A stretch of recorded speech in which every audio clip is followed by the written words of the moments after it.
inspire, connect. Resource. Growing healthy churches. Is in relationship for God's mission.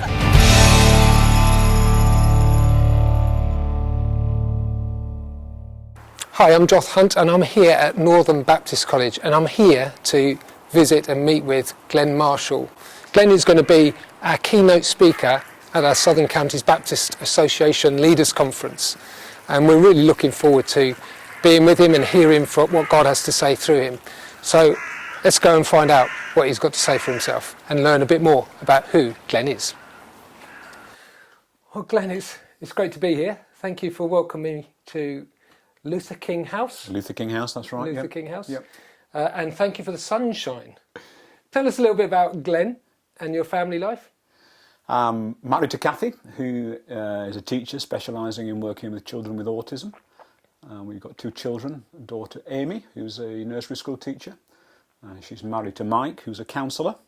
And then my son Steve, who's an electrical engineer working for a big dairy company in Leeds. Right. We've got a dog as well. We've got a dog called Molly. Okay. Yeah. You're a dog fan. I am, yeah. Molly takes up a lot of my attention. Yeah. And the other piece of brilliant news is that we had our first granddaughter this year. So Daisy is 8 months old and she is delightful. And much nicer than either of my children. Okay, are you allowed to say that? You are the co-principal here at Northern Baptist College. Yep. What does that mean? Well, not quite as much as it sounds really, because we're a small staff team altogether. But it means, as well as doing teaching in the two areas that I specialise in, which are mission and preaching, I also have a number of leadership and administrative responsibilities, basically to make sure that we're doing a good job in forming people for various forms of Baptist ministry. Right, okay. And you have about how many Baptist ministers being trained here? Baptist ministers in training, typically on any given year, they're about sort of 24, 25, 26, something of that nature, about sort of 7, 8, 9 intake per year. Good. And they're all wonderful. We'll learn a little bit about your journey into Northern Baptist College in a moment too, but let me get to know you a little bit. Yeah, sure. And let me ask you a couple of questions, if that's okay. I prepared a couple on the way up here. Great. So this is a kind of multiple choice. Okay. We're in the Bible College. I don't know if you do multiple choice nowadays. No, in it's a bit more demanding than that, really. A little bit more. So let me ask you, if you had a day off, would you spend it with friends? Would you do the housework or some DIY around the house? Or would you just go out for the day? Or would you do something else? Probably D. So my ideal day off is a Saturday when my wife's also off. And that day will begin by us going down to the local shop, getting a newspaper and some breakfast and having a 2-hour-long breakfast together. And then we might then go off and do some walking somewhere, the two of us with the dog. That's probably the likeliest thing. Unless there's a game on telly, in which case she'll have to walk on their own, and I'll see if I can see whether Man United are improving at all, or if England are genuinely going to win the World Cup this year. Let me ask you another question. So if you were to have a takeaway, would it be A, Chinese, B, Indian, C, fish and chips, or something else? At the minute, our favourite is Jamaican. There's Jamaican. Jamaican takeaway down the road from where we are, and they do some superb jerk chicken and spiced lamb chops and peas and rice and plantains and dumplings, and really nice. I didn't know you had to come to Manchester to get a Jamaican takeaway. Everything that you could possibly want is in Manchester. Fantastic, I love that answer. That's great. Okay, college life. Yep. If you had a light day and you could choose some things to do, what would your preference be? Would it be to review a new book, go and do a lecture, hold a tutorial, or something else? If I got the chance to choose whatever I did, I'd like to spend the time doing some reading. Right. One of the things I thought I would do when I first came to Manchester was I spend a lot of time sitting and reading. In fact, in my old office, I put a chair under a lamp on the assumption that I'd spend hours and hours just sitting there reading books. Reality is somewhat different, so the thing that tends to get pressed is a chance to actually read and catch up and do some serious thinking about issues. So any chance I get, I'll claw it back to do that. Right, okay. Though the thing I probably enjoy doing most is the face-to-face teaching. Yes, okay. Yeah, because obviously you're surrounded by students. That's kind of what the purpose and life. Yeah, absolutely. That's why a we're here. college. Well, yeah, the way I like to put it is that we're here to help to create the kind of students who can be the kind of leaders that the church needs in order for the church to engage in God's mission to the glory of God. So the ultimate purpose is God's glory. We do that by engagement in God's mission. We need churches that are equipped to do that, and our job is to shape the leaders to work with the churches. Okay. Let me ask you another question, final question. So when you take a holiday, are you an activity-based holiday kind of person? So, canoeing, swimming, all that kind of thing? Or is it more of a beach holiday, sitting on the beach? Or would you prefer a touring holiday where you're kind of visiting lots of places, maybe moving from one place or something else? Yeah, probably a bit of touring and walking. So my wife and I have had a camper van for about 10 years now. Okay. And that's just brilliant. So you can take it to all kinds of interesting places and stay for 3 or 4 days. I used to tow a caravan. Oh, we did you? toured all around Europe on different occasions, and I used to complain about all the camper vans. Did you? Right, yeah, okay. Yeah. Whereas we sit in our camper van looking at people spending 45 minutes getting their caravan set up when it only takes us 2 minutes to park and set up. I'm also interested in how long you've been in ministry. So you just told me a little bit earlier that you've been in ministry for 35 years. So that's taking us back years, to... Yeah, 1984 I was ordained. So ordained as a minister. I mean, I was fortunate enough, I think, when I got converted as a 15, 16-year-old to be in the kind of environment where I was actively engaged in ministry. So I started preaching when I was 16 and was doing evangelism with Youth for Christ in my hometown Barnsley from being 16. Yeah. So it was conversion from a non-church background, active involvement in preaching and evangelism, but then ordained when I was 24. It's quite young, isn't it? So your first church was... Yeah. My first church was Altrincham Baptist Church, just 10 miles down the road from here. Yes. Yeah, and that was... So I was there 4 years, 1 year as a student minister, 2 years as associate minister, then a year on my own. Right. As sort of interim minister, really, until they called a new ministerial team. And then from there I moved back to my hometown in Barnsley. I was there for about 6 years. And then after that, the last church that I was pastoring, which was in Wakefield, just up the road from Barnsley. So all in the north. In fact, God and I have got an agreement that if I'm to move out of the north, I want actual writing on an actual wall. Because if it was good enough for Daniel, then it's good enough for me. Okay. But seriously, I felt a call to minister in this part of God's world. I'm feeling, Glenn, that we're a bit opposite.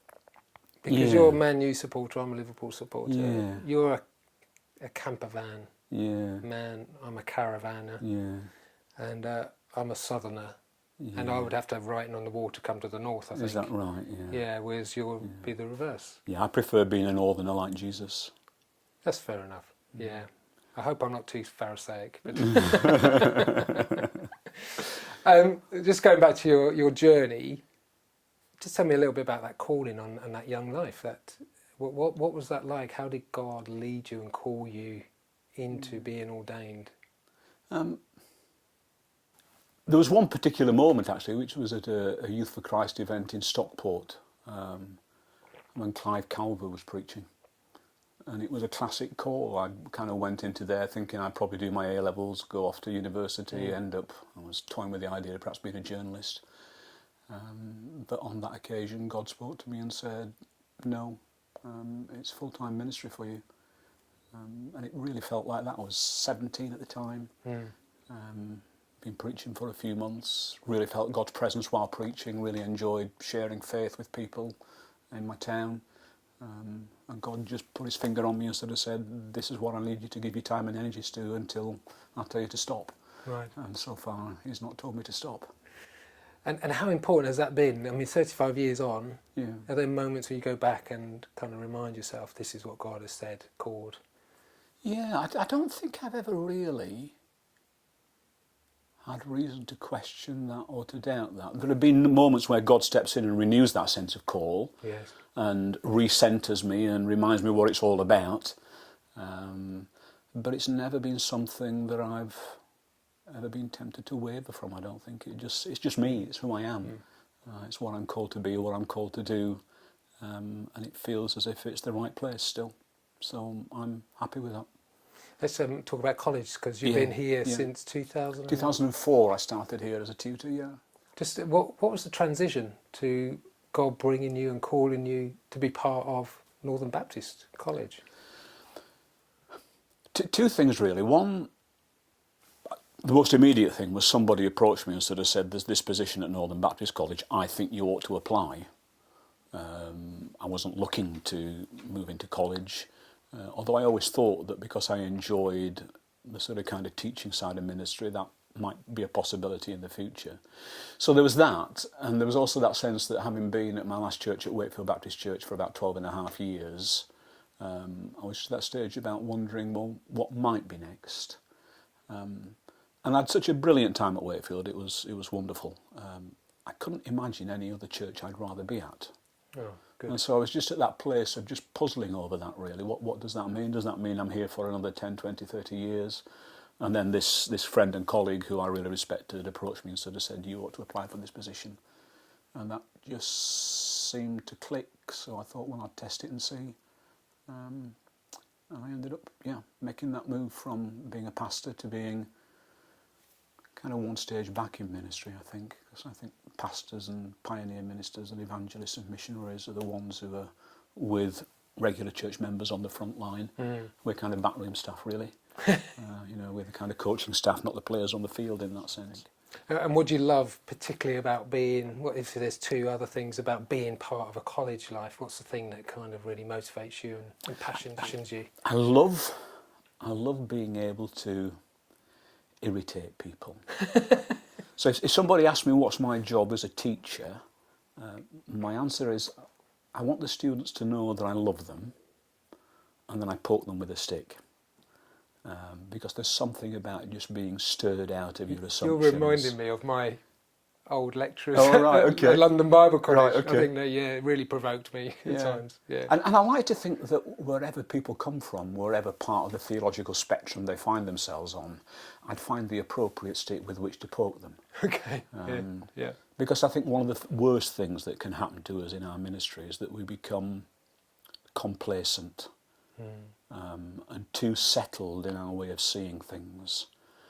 Partly because the world in which we're called to minister is always going to be shifting, and partly because God's always got more. And there's a risk that we become cocksure and arrogant about our commitments and our beliefs, and we lack the humility that means that we're open to God revealing new things to us, whatever that might be. So I really enjoy that aspect of teaching, which is about, not in a destructive way, not in a damaging way, which is why it's important that the students know that you're committed to them and you support them. But then to sort of say, have you thought about this? Have you thought about that? But what about that? Take that idea and look at it this way, would you? And then seeing students begin to discover new things is wonderful. Yes. And then the other thing is the more long-term process of, after you've met somebody, maybe a year, possibly 2 years before they come to the college, and they're just kind of tentatively inquiring about what might be happening. And then to see them after the end of the newly accredited minister process out in ministry doing imaginative and creative things that I would never have had the nous to do. It's just a delight to see people flourish and develop and make significant contributions to the kingdom where they are. So those two things, that immediate thing of in the classroom, and then that bigger picture of seeing people actually making a difference, and you've had a small part in that. But it's a significant part because, my period at London Bible College particularly, I remember things, very, very specific things that were said that I come back to time and time again. I even still have my files on my shelf that occasionally I return to, and it kind of reminds me of those really quite difficult days in study. But they taught me so much. About ministry, and you get 5, 15, 20 years down the line, you suddenly think, actually, now this still applies. And I'm glad you said to me. You're going to come and join us in February for our conference over a couple of days. Have you got some thoughts in terms of what you may be sharing with us? Yeah, I did a short sabbatical in July, a bit of study leave, and some of the books I was reading then and some of the thinking I was doing, so I began to think, it might be good to work with that when I go down to the conference in February. So I've got a number of ideas which I'm just trying to mull around in my head and see how best to approach them. But they centre around two quotes from two of my favourite missiologists. So David Bosch, who spoke about engaging in mission in bold humility. and then Leslie Newbegin, who talked about having a proper confidence. And it's that issue of how do we as Christians have a boldness which doesn't become arrogance. Yeah. How can we have the kind of confidence in God that doesn't lead us to think that we've a right to be absolutely certain about everything? So what does a humble boldness look like? What does an appropriate confidence look like for a Christian? I don't like either extreme. I don't like the extreme of the, as I say, the cocksure, arrogant, ram it down your throat approach that Christians too often have adopted.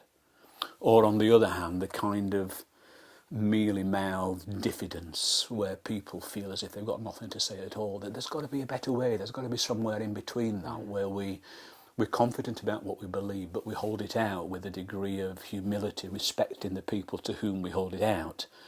So what does it look like for us as Christian ministers, as Christian disciples, to strike that kind of note? Confident in what we know and believe, but open to God showing us more. I guess it's a similar theme to what I was saying, talking about teaching. Yeah. You know, we have our convictions and we hold them confidently and hopefully, but God's probably got a surprise or two up his sleeve for us. So how can we allow that to affect our engagement in mission and ministry? I find that fascinating because actually I'm finding in a number of different contexts, both in my own preaching but also as I listen to others, that they're coming back to this area of confidence in the gospel, but that coated in humility and love and care and grace and all those kind of things that actually balance it. And I think that'd be really helpful for many, if not all of our ministers who are grappling with what it is to be missional in their ministry and leading their churches forward. And amongst Christian folk absolutely, who often don't feel that confident in their faith. They feel their faith has been battered. But it is around striking that proper posture, I think, that proper attitude, that proper condition of the heart.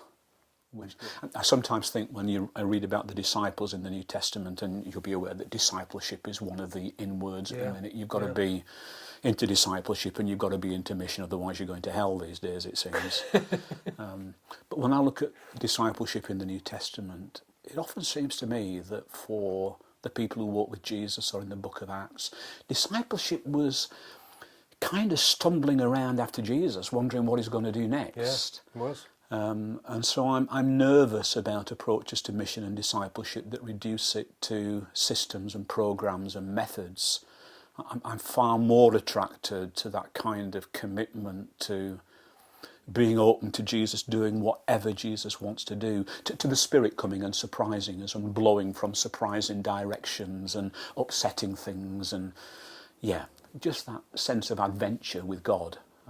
If I can capture something of that, and if I can communicate it to the people who are at the conference, and if they're sufficiently convinced to want to go and take some of that back to their churches, then maybe it's been worth tearing myself away from the north for the sake of a bunch of southerners. Yeah, bless you.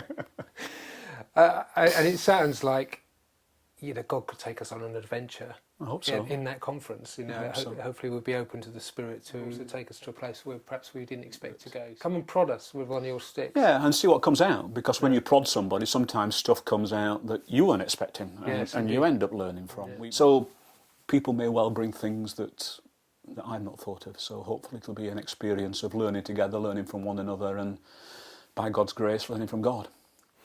Well, Glen, we are so grateful Thank for you. you coming. We're looking forward to it. I'm sure it's going to be a great conference. So thank you again for your time today. You're welcome. Thank you for inviting me and welcoming me here as a Man U supporter, and also laying on the sunshine as You're well welcome. in You're Manchester for me. Bless you. God bless you. Yeah, take care. Yeah. Inspire, connect Resource. Growing healthy churches. is in relationship for God's mission.